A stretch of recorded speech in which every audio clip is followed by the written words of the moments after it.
Welcome, students. This is a podcast for our next lecture topic, which is called Imperialism. And it's we're going to take a look at the time frame. In case you're wondering, we're taking a look at a time frame approximately from about 1845, 1850 to about 1910.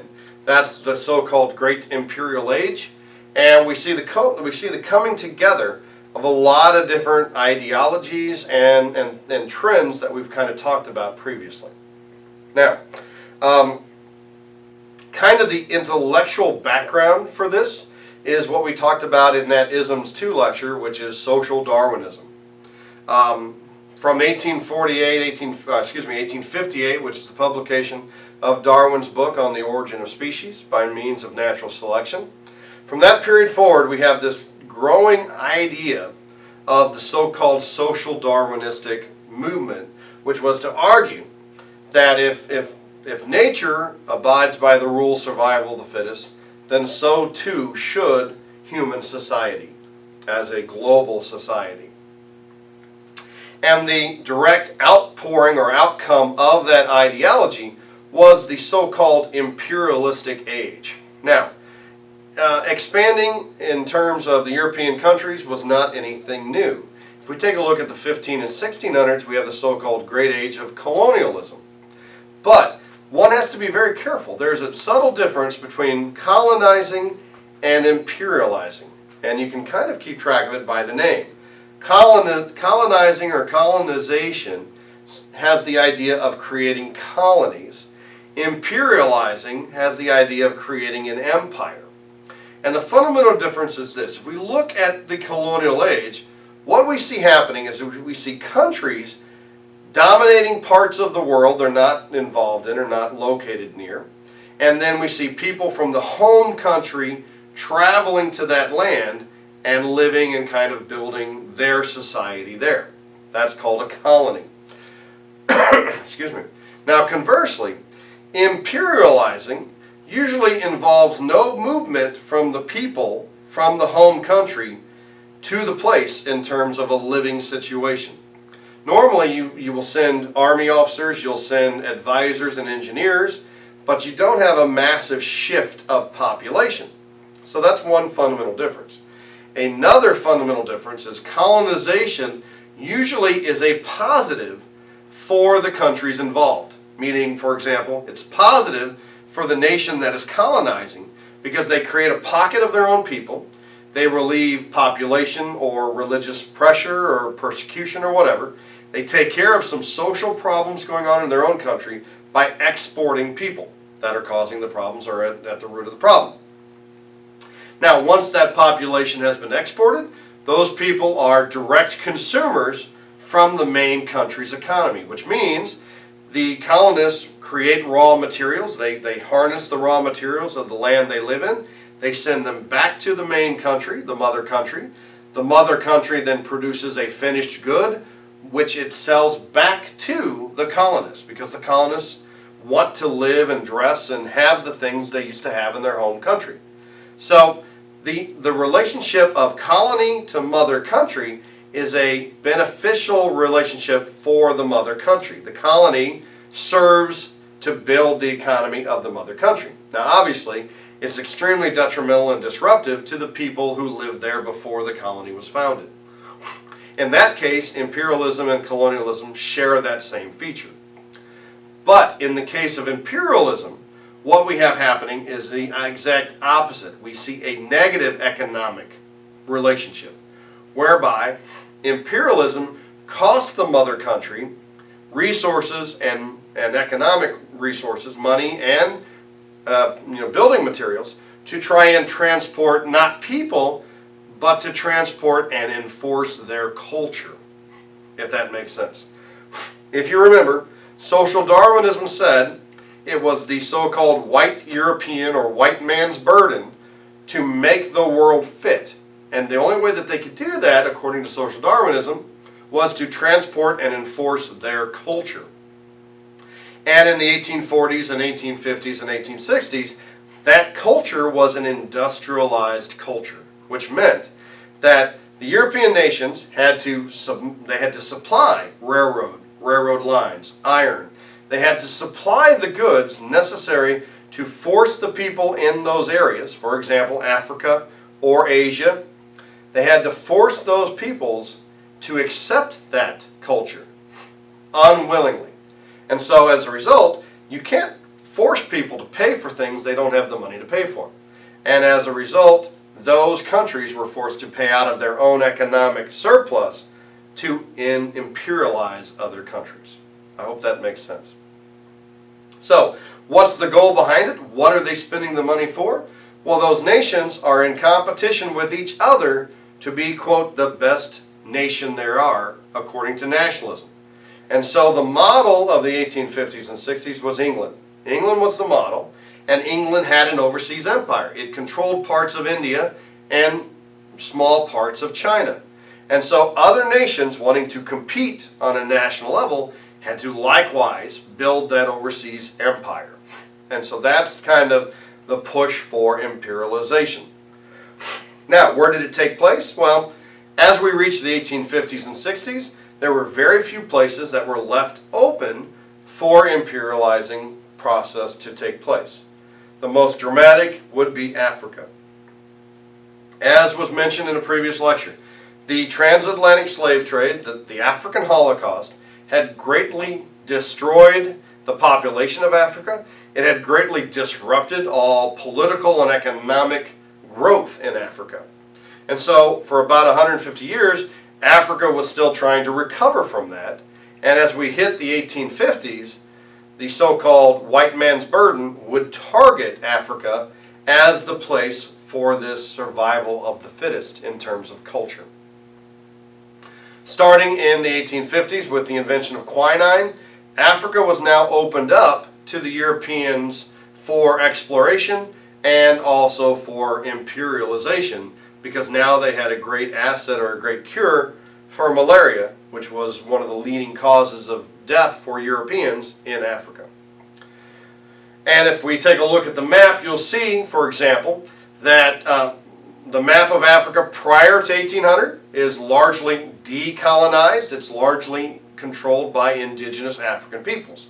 But if we fast forward 100 years, you'll see that Africa is almost carved up like a piece of pie, with the European powers, European countries, insignificant European countries sometimes, taking chunks of Africa for their own overseas empire. In fact, if you take a look at the map, the bright yellow places indicate there really only were two areas left for Africans. Now the first is kind of quasi-African. It's called Liberia. It was actually founded by America as a colony or as an area for freed African slaves in the aftermath of the American Civil War. The other area, which had never seen European domination, was the country of Ethiopia.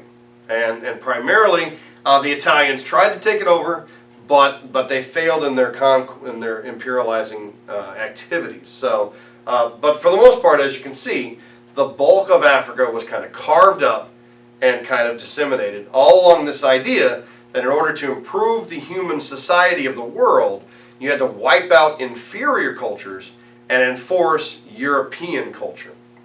It's sad to say that we still kind of have that mentality going on when we talk about first world, second world, or third world countries. First world countries naturally are Western European industrialized countries like America, England, France, etc. And our, quote, third world countries are those countries that are technologically lagging behind the Western technological definition of first world. So we still have this kind of social Darwinistic view permeating some of our everyday language, because we define the world by what we are and what everyone is not. And so again, that's kind of at the root of the problem.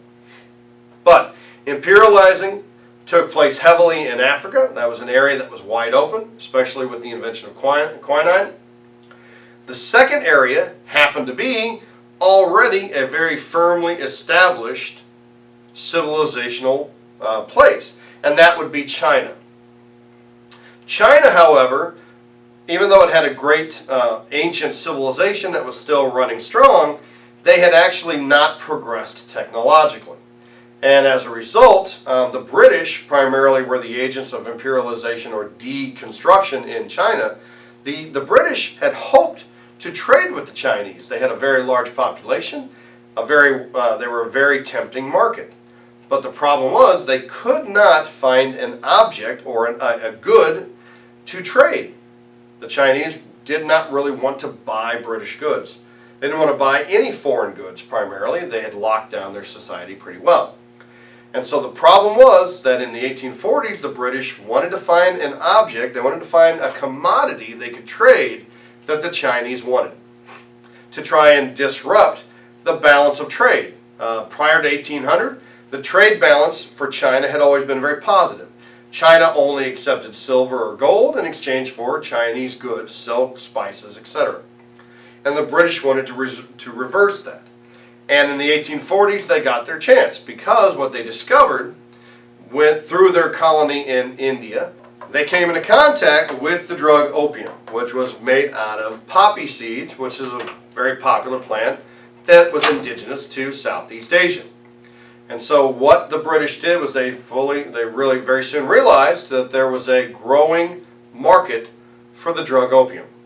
And so they utilized first Chinese fields, and then later they started to grow poppy seeds for opium in India. So much so, in fact, that the importance of India within their scheme of trade became dramatically more important. And so what happened is the British had finally found their commodity to trade with the Chinese. They began to sell the drug opium to the Chinese population in large quantities. So much so, in fact, that eventually the Chinese government outlawed opium. And they began to confiscate British drugs. They began to confiscate British supplies of opium in China. And they began to dump them over the board of the ships to try and keep the British from selling it to their people. This conflict over opium sparked what we call, as you'll see on the outline, the Opium Wars. And the Opium Wars were a series of wars, not just one, but a series of wars in which the British, through their superior technology, were able to dominate and really cripple the Chinese military. So much so, in fact, that they increasingly began to enforce harsher penalties on China. For example, they took what was called Hong Kong in one of the treaties. They took Hong Kong for about 150 years. They had to give it back in the year 2000. They likewise destabilized the Chinese government. The Opium Wars are in the late 1850s and early 1860s. In less than 60 years, the Chinese empire system had crumbled and imploded due to the disruption of foreigners in China. As a result of this imperialization and the impact of Western ideas, not only England, but soon Germany and America all wanted to be involved in trade in China. And those pressures basically disrupted the indigenous political cycles of the Chinese government, so much so, in fact, that, like I said, in 1911, the last emperor of China, there's a movie about him if you want to watch it, the last emperor in China had to step down, ending a government theory or a government cycle of emperors that had lasted for more than 3,500 years. And that's just one example of this social Darwinistic push. The British wanted to trade, they felt they could trade, and they felt they were doing the world a service by forcing the Chinese to adapt. Now the third area, the last area we really want to talk about in terms of imperialization, relates to India. And it's mostly a British story again. Due to the rising interests of opium, due to the rising importance of India within the opium trade, the British were increasingly mindful that they could not lose control of India. They had been leasing parts of the country from the so-called Mughal Empire, and in 1858 they had leased more than 70% of India. By that point, they were leasing more than 70% of the country and paying rent on it. As a result, in 1858, they decided to stop paying. They decided not to pay rent anymore. They basically sent a final check telling the Mughals that they were retired and that the British would take direct rule. They would take over direct rule of India. And that went pretty seamless. The Mughals were a fairly weak empire, and they were falling apart already. So that was a fairly seamless process. But if you'll see an event on the outline, which is called the Mutiny, the Great Mutiny, what happened is in this direct rule system, the British had started to basically teach the Indian people about John Locke and about this idea of constitutionalism and freedom and equality of the individual and the limitation of government power. And so eventually what happened, as is what happened in all the cases of this imperialistic movement, the European powers wanted to create an empire. But what they were doing in terms of enforcing that culture is they were teaching these indigenous peoples to crave liberal constitutional government, which is an opposite of imperialistic government. And so in terms of India, this reached a point of tension and outbreak or effect in the case of the Great Mutiny, where the Indian army, made up of Indian soldiers, which was commanded by British generals, that army actually rebelled against the British government. They rebelled against their British commanders. And as a result, the British were forced to send in a British army which bloodily put down the Great Mutiny and assumed extreme tight control of the Indian people. As a result of the Great Mutiny, the British outlawed the use of Sanskrit, which was the indigenous Indian language for speaking and writing. They took control of all Indian schools and enforced a British model with British-speaking teachers being the required language in the classroom. And they taught basically British-based subject matter. The goal of the British was to eventually eradicate the Indian culture, to replace it with good British culture, according to the social Darwinistic ideal. What wound up happening in reality is they created a situation whereby that feeling of the desire for independence and liberty only was increased by this new British school system. And the oppression, the more the government of the more the government of Britain tried to oppress India, the more the people wanted that freedom. Now, that freedom would not be gained until after World War II in the form of Mahatma Gandhi and the Indian Revolution, or the Indian Movement for Independence. That took place in the 1950s. It eventually was successful, but the problems from it stem from these events of the Great Mutiny and this strong British control system. Now, what does that mean for world history? Well, obviously, apart from the domination, subjugation, and basically imperialization of those regions of Africa and China, Southeast Asia, and India, what also happened was, as this trend continued, the European powers were increasingly becoming aggressive towards each other, and increasingly becoming, their diplomatics were becoming increasingly tension-filled. And of course, the result of that, and this constant building of nationalistic desire, would ultimately result in the outbreak of World War I. And so that's going to be the next topic we approach and discuss, and so I'll see you then.